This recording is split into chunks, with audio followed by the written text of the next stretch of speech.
আসসালামু আলাইকুম। Eva's cooking made চ্যানেলে আপনাদের সকলকে স্বাগতম।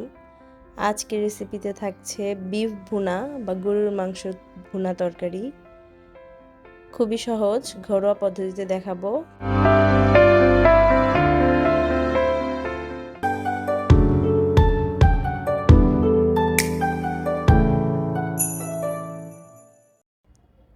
শুরুতে এখানে হাফ কেজি বা 500 গ্রাম গরুর মাংস দিয়ে দিচ্ছি, 1 কাপ পেঁয়াজ কুচি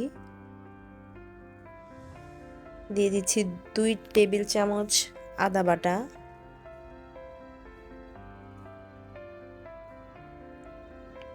দিচ্ছি রসুন বাটা 2 টেবিল চামচ,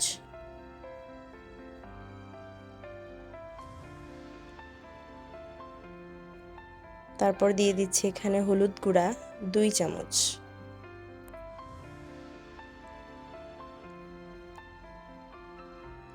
দিচ্ছি ধনিয়া গুঁড়া 2 টেবিল চামচ, যেন একটু ঝাল ঝাল হয় স্পাইসি, এর জন্য দিচ্ছি মরিচের গুঁড়া 2.5 টেবিল চামচ,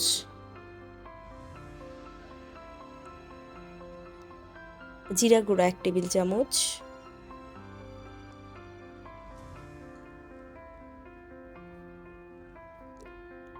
তারপর এখানে দিয়ে দিব একটা কালো এলাচ, লং 4-5টা, 4টা এলাচ, 4টা কাঁচামরিচ, 3টা তেজপাতা, 3 টুকরা দারচিনি আর 6-7টা গোলমরিচ।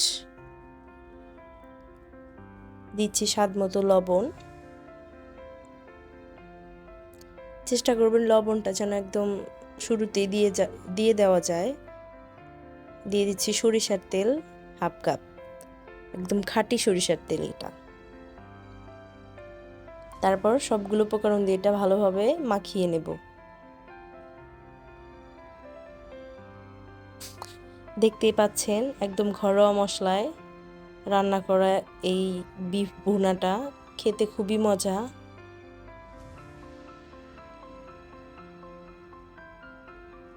কষানোর ঝামেলা ছাড়া এইভাবে মাখিয়ে এভাবে রান্না করে খেয়ে দেখবেন।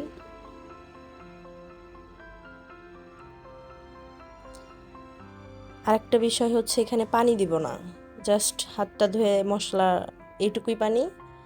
তারপর একদম লো ফ্লেমে আস্তে আস্তে এই মাংসটা রান্না করব। ঢেকে দিচ্ছি, এবার একদম লো ফ্লেমে মাংসটা রান্না করব।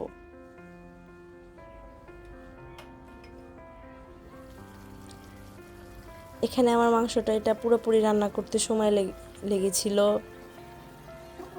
1.5 ঘন্টা বা 1 ঘন্টা 40 মিনিটেই রান্নাটা পুরোপুরিভাবে হয়ে যায়। দেখুন মাংসের গা থেকে পানি ছেড়ে দিয়েছে, এই পানিতেই মাংস কষানো হয়ে যাবে।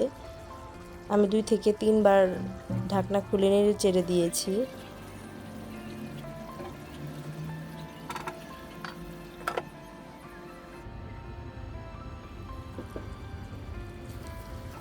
মাংসের গা থেকে অনেক পানি ছেড়ে দিয়েছিল, ওই পানি দিয়ে আমার মাংস কষানোটা হয়ে গিয়েছে। প্রায় 78-এর মতো রান্না এখানেই হয়ে গিয়েছে। দেখুন উপরে তেল ছেড়ে দিয়েছে, আমাদের কষানোটা মশলা কষানো মাংসের সাথে অনেক ভালোভাবে হয়েছে।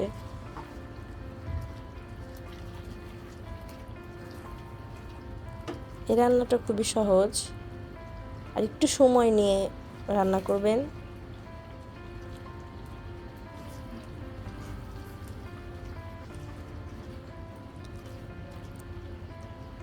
কালারটা এত সুন্দর, জাস্ট ওয়াও। ঢাকা দিয়ে রাখবো, আর একটু ভাজা ভাজা হয়ে গেলে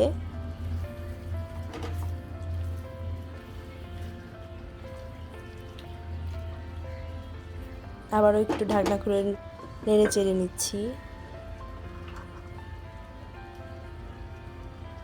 এই মুহূর্তে আমি দিয়ে দেব 1 কাপ পানি, 1.5 কাপ পানি।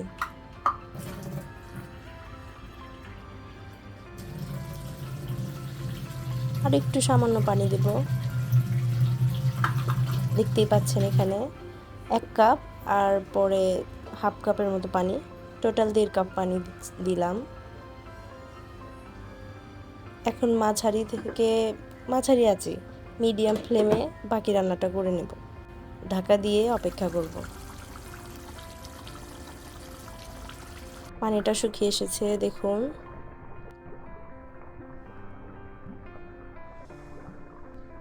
আপনারা অনেকেই তরকারির কালার দেখলেই বুঝতে পারেন খেতে কেমন হবে।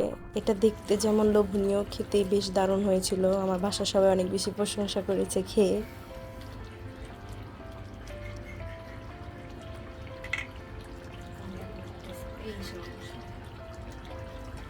এই মুহূর্তে আমি একটা স্পেশাল গরম মশলা অ্যাড করছি। এটার রেসিপি আমার চ্যানেলে দেওয়া আছে, ডিসক্রিপশনে আপনারা চেক করে নিতে পারেন। অবশ্যই চেষ্টা করবেন এই মশলাটা অ্যাড করার জন্য। এটা খাবারের ঘ্রাণ, স্বাদ সব কিছু দ্বিগুণ বাড়িয়ে দেয়। দিয়ে নাড়াচাড়া করে নিচ্ছি। এই মশলাটা দেওয়ার পর ঢেকে রাখবো 5 মিনিটের জন্য, একদম লো ফ্লেমে। এটা একদম কষানো একটা মাংস, ঝোল হবে না, গ্রেভি মাংস হবে খেতে। এর সাথে আপনারা চাইলে পাতলা ডাল রান্না করে খেতে পারেন, খেতে বেশ দারুণ। ডালের রেসিপিটা আমার চ্যানেলে দেওয়া আছে, আপনারা চাইলে চেক করে নিতে পারেন। দেখুন তেল একদম উপরে ছেড়ে দিয়েছে। এই মুহূর্তে আমার মাংস রান্নাটা হয়ে গিয়েছে। অনেকে দেখেই বুঝতে পারেন আমার মাংসটা রান্না এত বেশি টেস্ট হয়েছিল। আপনারাও এভাবে বাসায় ট্রাই করবেন। আর রেসিপিটা ভালো লাগলে অবশ্যই লাইক দেবেন এবং আমাদের পাশে থাকবেন, সাবস্ক্রাইব করবেন। আল্লাহ হাফেজ।